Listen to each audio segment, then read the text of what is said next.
यह एक 45 साल की लड़की और 14 साल के लड़के की एक रियल कहानी है जिसे पढ़कर आप सन रह जाएंगे। लड़की का नाम था सरोजा जोशी, जो पटना के एक अपार्टमेंट में रहती थी। वो अपने ही अपार्टमेंट के एक 14 साल के लड़के को ट्यूशन पढ़ाती थी।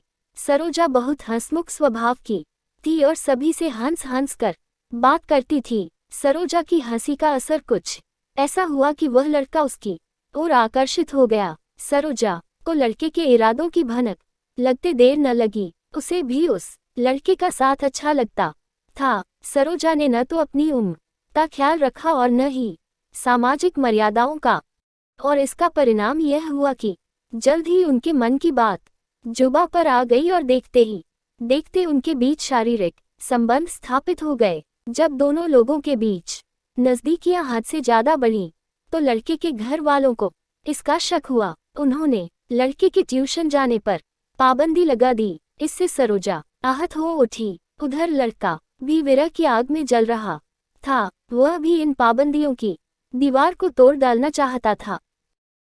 सरोजा ने एक दिन लड़के को चुपके से अपने पास बुलाया और उसके साथ भाग चलने का प्लान बनाया। दोनों लोगों ने एक दिन तय किया और मुंबई जा पहुंचे। उन दोनों के गायब हो जाने से अपार्टमेंट में हड़कंप मच गया।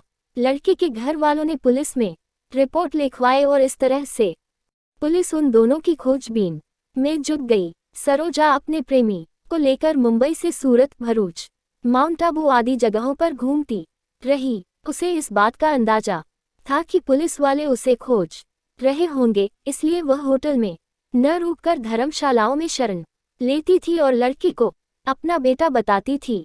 10 दिनों तक सरोजा अपने प्रेमी के साथ इधर उधर फिरती रही, लेकिन जल्दी ही उसकी जमा पूंजी समाप्त हो गई। उसके जेवर भी बिक गए। जब उनके सामने अर्थ का संकट आया तो उसने अहमदाबाद जाकर कुछ पैसे जुटाने का निश्चय किया।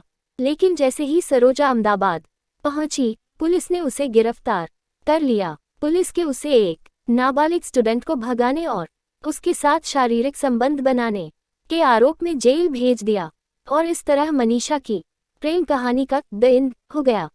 सरोजा अब जेल में अपने दिन गुजार रही है और पछता रही है कि क्यों आखिर उसने एक नाबालिग के साथ प्रेम की पींगे बढ़ाई, जिसमें उसकी जमा पूंजी भी चली गई और साथ ही हुई जग हंसाए। पर कहावत है कि अब पछताए होत क्या। जब चिड़िया चुग गई खेत,